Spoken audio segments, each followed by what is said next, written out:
माननीय पंतप्रधान महोदय याच्या फेस मध्ये इनॉग्रेशन या ठिकाणी करणार आपल्याकडे ते 2:40 येईल आणि तेवढ्या 2 तास आपल्याकडे ते एअरपोर्टला त्यामध्ये टर्मिनलची पाहणी वेगवेगळ्या ठिकाणाची आणि त्याच्यानंतर आपण ते पब्लिक मीटिंग सुद्धा या ठिकाणी होणारच आहे. एअरपोर्ट बद्दल सांगायचं, हा एअरपोर्ट 1160 हेक्टर जमीनवर आहे. त्या ठिकाणी 4 टर्मिनल आहेत. त्यापैकी पहिल्या टर्मिनलचं काम झालेलं आहे. टोटल त्याची क्षमता बघितली तरी 90 मिलियन पॅसेंजर पर एनम म्हणजे 9 करोड प्रवाशांची क्षमता आहे आणि 3.25 मिलियन मेट्रिक टन म्हणजे 10 लाख मेट्रिक टन तेवढे कार्गोची क्षमता आहे. त्यापैकी फेज 1 मध्ये 20 मिलियन पॅसेंजर पर एनम म्हणजे 2 करोड क्षमता आणि 0.8 दशलक्ष मेट्रिक टन कार्गोची क्षमताच्या या ठिकाणी आपण कंप्लीट केलं असून माननीय पंतप्रधान उद्घाटन करणार आहे. यामध्ये आपला 2 रनवे आहे. 3700 मीटरची रनवेची लेंथ आहे आणि ते हायेस्ट आहे आणि यामध्ये कोणताही प्लेन लँड करू शकेल. म्हणजे सर्वात मोठा आजच्या काळात जो 380 असतो तेही सुद्धा लँड करू शकेल. एकूण 2 रनवे पैकी 1 रनवेचे काम पूर्ण झालेले आहे. आपला टर्मिनल 1 ची क्षमता 20 मिलियन पॅसेंजर पर एनम ते कंप्लीट झाली. त्याच्यानंतर पुढच्या जो टर्मिनल 2 असणार त्याच्यात 30 मिलियन पॅसेंजर पर एनम असणार. त्याच्या टर्मिनल 3 ची कॅपॅसिटी 20 मिलियन पॅसेंजर असणार. त्याच्यानंतर चौथ्याची 20 मिलियन पॅसेंजर असणार. हा महामुंबईच्या दुसरा एअरपोर्ट असून याची क्षमता अस्तित्वात असलेल्या छत्रपती शिवाजी इंटरनॅशनल पेक्षा जवळजवळ दुप्पट आहे. तो म्हणजे हा महामुंबई आपल्याला जगामध्ये एव्हिएशन हब असणार. कारण दोघी एअरपोर्ट मिळून टोटल क्षमता 150 मिलियन पॅसेंजर पर एनम याची असणारच आहे. तो म्हणजे हे महामुंबईसाठी आपण सर्वांसाठी महाराष्ट्रासाठी एक अतिशय आनंदाची बातमी आहे की आपण हा एअरपोर्टच्या ज्याच्या वर्षानुवर्ष आपण पाहत होतो ती वाट पाहत होतो आतुरतेने त्याच्या या ठिकाणी उद्घाटन होत आहे. याचे जर वैशिष्ट्य बघितले तरी यामध्ये सर्वात मोठं वैशिष्ट्य असं आहे की त्यामध्ये एपीएम म्हणजे ऑटोमेटेड पीपल मूव्हर्स. याचा अर्थ असंच आहे की सर्व टर्मिनल एकमेकाने अंडरग्राउंड एपीएम ने जोडले जाणार आहे. म्हणजे स्पष्ट शब्दात सांगायचे असेल की जर आपली फ्लाईट T4 नाही असेल तरी तुम्हाला T1 लाही चेक इन करता येऊ शकेल आणि T1 ते T4 एपीएम च्या माध्यमातून तुम्ही जाऊ शकेल. आताची परिस्थितीमध्ये मुंबईमध्ये जर आपली फ्लाईट T1 वर असेल तर T1 ला जावं लागतो.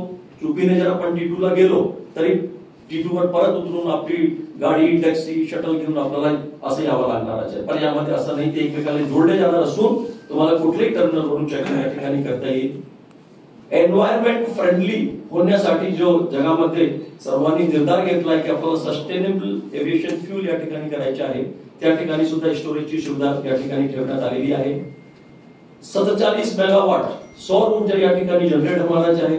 जवळजवळ त्याच्या 70 ते 80% म्हणजे आपल्याला जो एअरपोर्टला लागणारी जो पॉवर आहे या सौर ऊर्जाच्या माध्यमातून हे कंप्लीट होणारच आहे. आणि त्याच्यासोबत 100% या ठिकाणी ईव्ही बसची सुविधा होत असून पूर्ण ग्रीन एअरपोर्ट म्हणजे एन्व्हायरमेंट फ्रेंडली असून जो आपला जगाच्या आणि भारत देशाचं लक्ष्य आहे की आपल्याला झिरो नेट कार्बन साठी जायचे आहे त्यामध्ये मोठ्या प्रमाणावर सहभागी होणारच आहोत. आणि हा airport one of the most efficient airport सारखा या ठिकाणी असणारच आहे. कनेक्टिव्हिटी बद्दल जर म्हणायचे असेल तर आपल्याला आजची परिस्थितीमध्ये आपण अटल सेतूच्या नंतर आपण उल्वे कोस्टल रोडचे या ठिकाणी काम सुरू केले. पण तोपर्यंत आपण आमरा मार्गाला जोडून आपण हाफ किलोमीटर लिफ्टचे काम केलेले असून तेही सुद्धा कंप्लीट झालेले आहे. त्यामुळे आमरा मार्गवरून आपल्याला डायरेक्ट कनेक्टिव्हिटी या ठिकाणी मिळणारच आहे. पुढचे 5 ते 6 महिन्यामध्ये आपला उल्वे कोस्टल रोडचे काम कंप्लीट होऊन अटल सेतू वरून येणारे लोकांना म्हणजे डायरेक्ट उल्वे कोस्टल रोडला जाईल. अटल सेतूने यायच्या उल्वे कोस्टल रोड लेफ्ट यायच्या 6 मिनिटांमध्ये ते एलिव्हेटेड जो कोस्टल रोड आहे त्यामध्ये 6 मिनिटांमध्ये ते एअरपोर्ट पर्यंत पोहोचेल. फ्लाइट्स दिसंबर में national domestic and international flights दिसंबर में शुरू की जाएंगी. इसका एक प्रोसीजर है. एक बार इनॉग्रेट होने के बाद दिस terminal will be handed over to the CISF for security vetting and they have a procedure to complete it in the next 45 days. दिसंबर में इसी साल आपका विमान नवी मुंबई एयरपोर्ट से मुंबई के दूसरे एयरपोर्ट से उड़ जाए। सिडको देखो आप लोगों के सपोर्ट के साथ एक एक्टिवली काम करने की पूरी कोशिश कर रही है। जैसा मैंने एयरपोर्ट का भी बताया, जिन लोगों को मालूम है कि एयरपोर्ट को हमने कितनी फास्ट गति से आप सब लोगों के साइड से कंप्लीट करने की कोशिश की। वैसा ही मैंने बताया कि नैना भी था, 2013 में जरूर आया था। अब मैं उसमें नहीं जाना चाहूंगा कि अब तक क्या हुआ और क्यों नहीं हुआ। ये जैसे नैना भी है, नैना स्मार्ट से ज्यादा स्मार्ट होगा।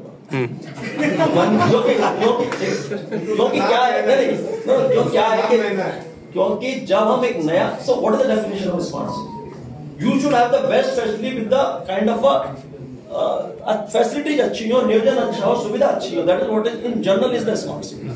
स्मार्ट में मतलब और कुछ नहीं। जब हम नया शहर, सुनियोजित शहर जब बना रहे हैं, तो जितनी भी एक्सपेक्टेशन पब्लिक की है, आप लोगों की है, जो हमसे है, वो हम इसमें सारी चीजें। लेटेस्ट अपडेट्स और ताजा तरीन खबरों के लिए TV1 इंडिया लाइव को सब्सक्राइब कीजिए और नोटिफिकेशन पाने के लिए बेल आइकॉन को दबाना मत भूलिए।